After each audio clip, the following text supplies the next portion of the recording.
지금 당신의 마음에 단비가 내립니다. 나의 운명이 바뀌는 시간. 안녕하세요. 강의 단비입니다. 여러분, 기적은 절대 멀리 있지 않습니다. 지금 바로 내 마음 속에서부터 시작됩니다.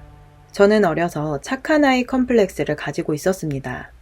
착한 아이 컴플렉스는 사람들이 다른 사람들의 선호나 인정을 얻기 위해 지나치게 착한 행동을 하는 경향을 말합니다. 그렇다면 저는 왜 그렇게 착한 사람이 되고 싶었을까요? 저의 내면을 가만히 관찰해보면 저는 천성이 선해서 착하게 살았던 것이 아니었습니다. 솔직히 제 천성은 이타적이기보다는 이기적이었고 못되고 악한 생각들이 더 많이 있었습니다.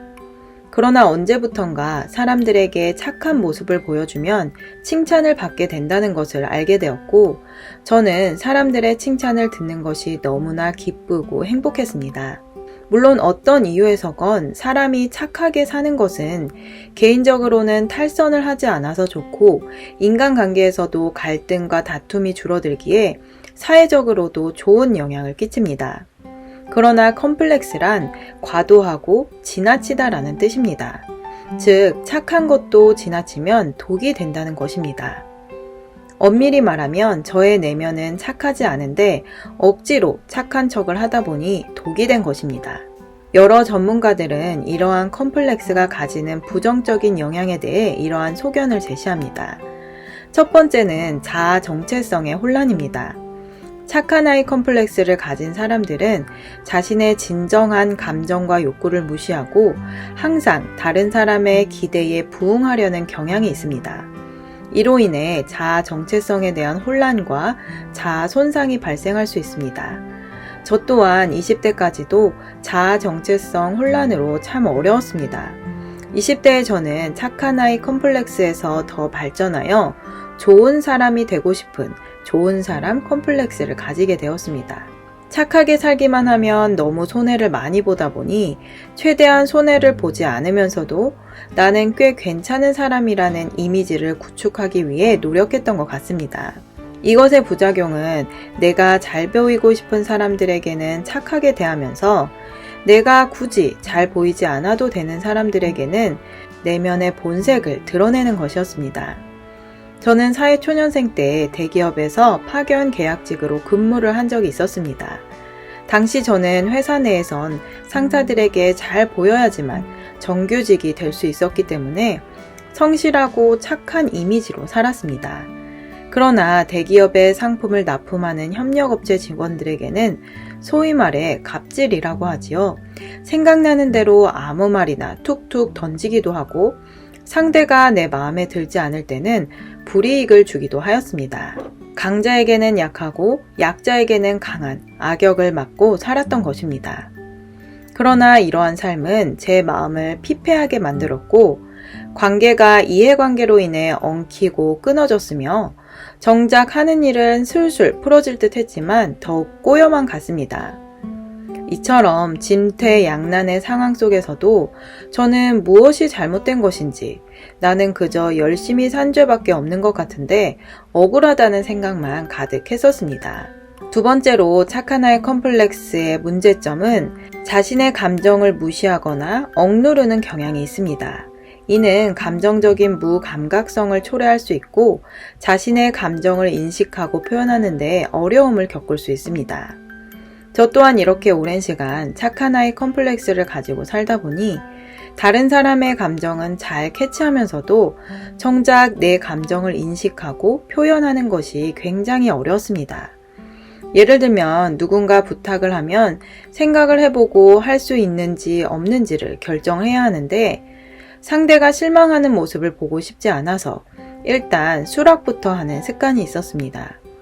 그러고 나서 뒷수습을 하느라 진땀을 흘리고 정말 상황이 되지 않아 약속을 지키지 못하면 더 큰 관계의 문제가 생기기도 하였습니다. 내가 지키지도 못할 약속을 해놓고 상대가 나에게 안 좋은 소리를 하면 그동안 노력했던 것들이 떠오르면서 억울하고 화가 나고 오히려 상대에게 더 화를 내거나 관계를 끊곤 했습니다. 상대는 얼마나 황당했을지 생각할수록 부끄러운 과거입니다.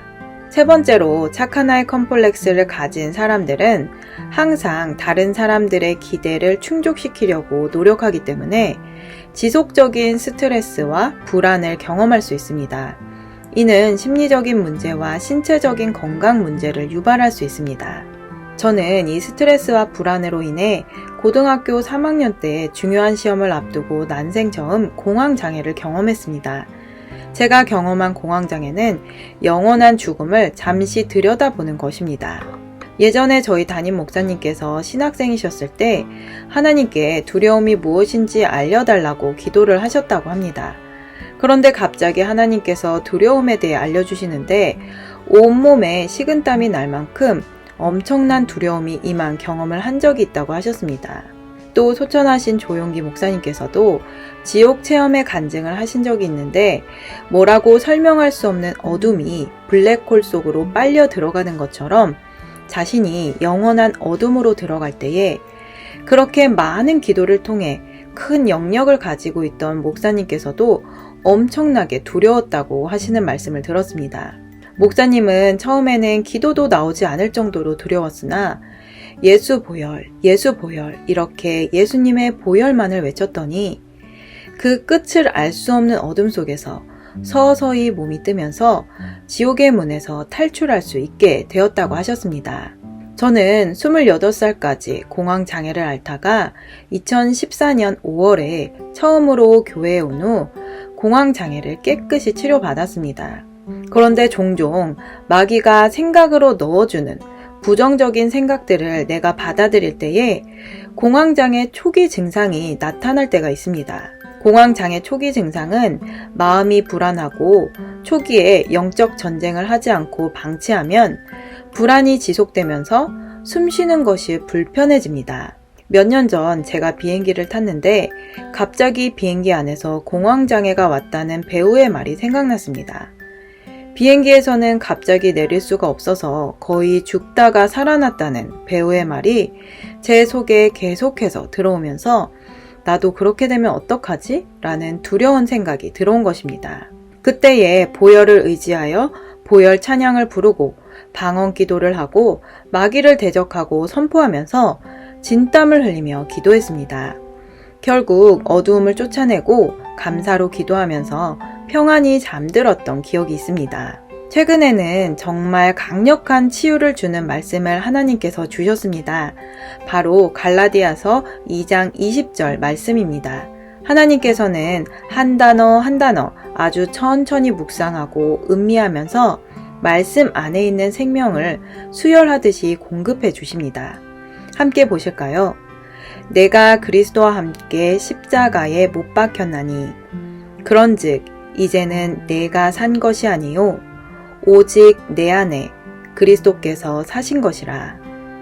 이제 내가 육체 가운데 사는 것은 나를 사랑하사 나를 위하여 자기 몸을 버리신 하나님의 아들을 믿는 믿음 안에서 사는 것이라. 아멘. 이렇게 한 단어 한 단어 깊이 묵상하면 하나님의 빛이 임하며 자연히 어둠은 떠나가고 심령이 깨끗해지고 기쁨과 평안이 충만해지는 것을 경험하고 있습니다. 다섯 번째로 착한 아이 컴플렉스를 가진 사람들은 자신의 가치를 착한 행동에만 연결시키는 경향이 있습니다. 이는 자기 존중감의 감소를 초래할 수 있으며 자기를 소중히 여기는데 어려움을 겪을 수 있고 이로 인한 감정적인 결핍을 초래할 수 있습니다. 이러한 이유들로 인해 어린 시절에 형성된 착한 아이 컴플렉스는 성인이 되어서도 지속될 수 있으며 이는 종종 자신의 욕구나 감정을 무시하고 다른 사람들을 위주로 행동하게 만들 수 있습니다. 어릴 적에는 착한 아이 컴플렉스, 성인이 되어서는 좋은 사람 컴플렉스로 살았던 저는 내가 사람에게 인정받고 칭찬을 받아야지만이 가치가 있는 사람이라고 생각했습니다. 그런데 사회생활을 하면 할수록 나를 좋아하는 사람보다는 내게 관심 없는 사람이 대다수고 나와 경쟁하여 이기려는 사람들이 더 많아지면서 저의 자존감은 더욱더 무너지고 반대로 자존심은 점점 높아져서 더욱더 이중적인 삶을 살게 되었습니다. 밖에서는 꽤 당당하고 괜찮은 사람으로 살아갔지만 집에만 오면 무너지고 수많은 눈물을 흘리며 잠이 들면 악몽에 시달리곤 했습니다. 제가 10년 전 극적으로 하나님을 만나고 난 이후 하나님께 모든 것을 올인해야겠다고 다짐한 이유는 하나님만은 나의 약하고 추한 그 모습 그대로를 사랑한다고 하셨기 때문입니다. 혹 여러분은 이런 사랑을 사람에게서 찾고 계십니까? 저는 이런 사랑을 28년 동안 찾아 헤맸습니다. 부모님의 사랑도 온전하지 않았고 형제, 친구, 이웃의 사랑은 더더욱 그러했기에 마지막 희망은 미래에 결혼할 상대에게 있었습니다. 오죽했으면 제가 중학교 때 그린 그림과 글을 보면 한 아이가 산꼭대기에 올라가서 나의 영원한 사랑은 어디에 있나요? 라고 적어 놓았습니다.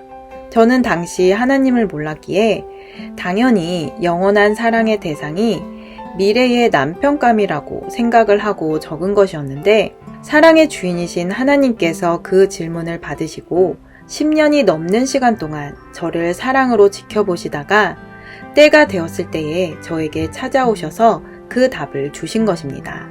하나님의 음성은 너무나 강력해서 그 즉시 하나님을 인정하고 하나님 앞에 무릎을 꿇게 만듭니다. 하나님의 모든 말씀은 1.1획도 변하지 않으며 단 한 번의 실수도 없으시다는 것을 인정하며 하나님을 경외하게 됩니다. 이렇게 능력이 무한하신 하나님이 나를 있는 그대로 사랑하신다니 이것이야말로 기적 중에 기적인 것입니다. 그분의 사랑을 받고 10년을 신앙생활을 하면서 저에게는 수많은 일들이 있었습니다. 제가 한땐 영원한 사랑이라고 믿었던 저를 교회로 인도해준 남자친구와 결혼을 해서 가정을 꾸리고 5명의 자녀를 낳았습니다. 저의 신앙도 많은 흔들림 속에서 조금씩 뿌리를 내리며 자라가고 있습니다. 오늘 주제처럼 착한 아이 컴플렉스로 시작해서 좋은 사랑 컴플렉스를 가지고 살아갔던 저는 한마디로 진정으로 나를 사랑하지 못하는 불쌍한 사람이었습니다. 마귀가 준 욕심에 이끌려서 하나님과 같이 되어 사람에게 역시 대단하다 라고 인정받고 싶고 칭찬받고 싶고 내가 맡은 일에 있어서는 참 잘한다는 말을 그렇게 듣고 싶어 했습니다. 저는 연예인 중에 유재석이라는 사람을 좋아합니다. 물론 재미있게 말을 잘하기 때문도 있지만 그보다는 단 한 명의 안티팬도 없고 모든 사람이 그를 좋아하기에 저 또한 유재석 씨처럼 좋은 인간관계를 맺고 싶었습니다. 그러나 저는 최근에 하나님께서 제가 남들에게 인정받고 싶은 욕망이 있다는 것을 적나라하게 보여주셨고 너무나 감사하게도 그 욕망을 쉽게 내려놓을 수 있게 되었습니다. 최근에 제가 채플 예배에 필요한 주보와 PPT를 만드는 일을 담당하게 되었습니다. 처음 해보는 일이라 열심히 배우긴 했지만 결국 실수가 발생했고 예배 시간을 앞두고 담당 교수님께서는 얼른 가서 다시 뽑아오라고 하셨습니다. 예전 같으면 저는 실수가 발생한 것에 대한 압박감으로 인해 마음이 초조했을 텐데 이상하게도 마음이 평안했습니다. 제 생각 속에서는 이미 벌어진 일이니 어쩔 수 없지 또 실수하지 않도록 차분하게 하면 돼 라는 말이 들렸습니다. 저는 차분하게 다시 주보를 뽑아서 가져다 놓았는데 이번에는 PPT에서 실수가 발생했습니다.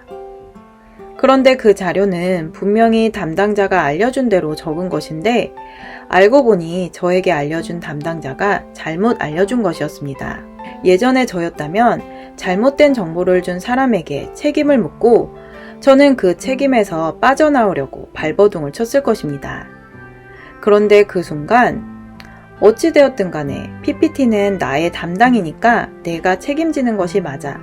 다음번에는 다시 한번 확실하게 물어봐야겠다 라는 생각이 또 드는 것입니다. 그렇게 저는 어쩌면 태어나서 처음으로 실수와 허물을 가진 나 자신을 용납하는 방법을 배웠고 조금은 억울한 일이 있을 때 생각으로도 사람을 탓하는 죄를 범하지 않았습니다. 이 소소한 간증을 목사님께 말씀드렸더니 그것이 바로 하나님 사랑, 이웃 사랑이 이루어진 것이라고 하시면서 첫 번째 이웃 사랑은 바로 나 자신을 사랑하는 것이라고 말씀하셨습니다. 세상 사람들도 나를 사랑하는 사람이 다른 사람도 사랑할 수 있다고 말합니다. 그 말의 뜻은 나만 이기적으로 살라는 말이 아니라 나의 실수와 허물을 용납하고 용서할 때에 비로소 다른 사람의 실수와 허물도 용납하고 용서할 수 있게 된다는 의미인 것입니다. 어떤 목사님께서 귀신 들린 젊은 여성도를 위해 기도 부탁을 받으셨다고 합니다. 목사님은 귀신을 쫓아내는 축사 사역을 해보신 적도 없었는데 귀신을 쫓아내달라고 하니 너무나 당황스러웠다고 합니다. 그렇게 목사님께서 그 성도를 위해 기도를 하시는데 어느 정도 기도를 하자 귀신이 다 나갔다고 하였고 모두가 기뻐서 할렐루야를 외쳤다고 합니다. 그런데 잠시 지나 그 여성도에게서 더 큰 귀신이 나와 여성도를 괴롭히는 것이었습니다. 목사님께서 다시 간절히 기도하시는데 성령님께서 그 여성도가 자기 자신을 용서하지 못하기에 가장 큰 귀신이 나가지 않는다는 것을 알려주셨다고 합니다. 목사님은 그 성도님에게 하나님이 당신을 용서하셨는데 당신이 스스로를 용서하지 못하고 있다고 하십니다. 라고 말해주었더니 그 자리에서 여성도가 대성통곡을 하면서 한참을 울었다고 합니다. 겨우 진정한 여성도는 가장 큰 귀신이 나가서 얼굴이 해같이 빛났고 그동안 자신을 용서하지 못하고 스스로를 자책하고 옥죄었다는 고백을 하였다고 합니다. 여러분은 어떠신가요? 혹시 나의 실수와 허물들을 꼭 쥐고 나를 채찍질하면서 살고 있진 않으신가요? 저는 10년째 신앙생활을 하면서 처음으로 실수하고 허물 있는 나를 용서하였고 있는 그대로 나의 모습을 사랑할 수 있게 되었습니다. 이렇게 부족한 저를 복음의 전도자로 세워주신 하나님의 사랑은 측량할 수 없을 만큼 크고 깊고 넓은 사랑입니다. 이 사랑 안에서 함께 살아가고 싶으신가요? 오직 사랑 안에 진정한 자유가 있습니다. 사랑만이 내 마음의 억압을 풀어 자유롭게 하고 마음껏 하나님을 찬양하고 내 이웃을 내 몸과 같이 사랑할 수 있게 됩니다. 저는 그 이후로도 스스로에게 실수해서 창피를 당해도 괜찮아. 다음번에 잘하면 돼. 라고 말하게 되었고 상대가 나에게 인상을 쓰는 것이 두려워서 거절도 잘하지 못했던 제가 이제는 용기 내서 거절도 할 수 있게 되었습니다. 그로 인해서 쓸데없이 신경 쓸 일도 줄어들게 되고 내가 할 일을 더 온전히 집중할 수 있게 되었습니다. 여러분, 악한 마귀는 아주 강교하고 영악합니다. 마귀는 광명하게 빛나는 천사로 가장하여 나쁜 말을 포장합니다. 착하게 살아야 너가 사랑받을 수 있어 라고 우리 생각 속에 하나님의 말씀을 교묘하게 각색하여 넣어주는 것입니다. 그러나 사람은 누구나 사랑을 받기 위해 태어났고 사랑을 받고 있는 존재입니다. 하나님의 사랑에서 누구도 우리를 끊을 수 없습니다. 로마서 8장 35절에서 39절 말씀을 보겠습니다. 누가 우리를 그리스도의 사랑에서 끊으리요? 환난이나 공고나 핍박이나 기근이나 적신이나 위험이나 칼이랴. 기록된 바 우리가 종일 주를 위하여 죽임을 당케 되며 도살할 양같이 여김을 받았나이다 함과 같으니라. 그러나 이 모든 일에 우리를 사랑하시는 이로 말미암아 우리가 넉넉히 이기느니라.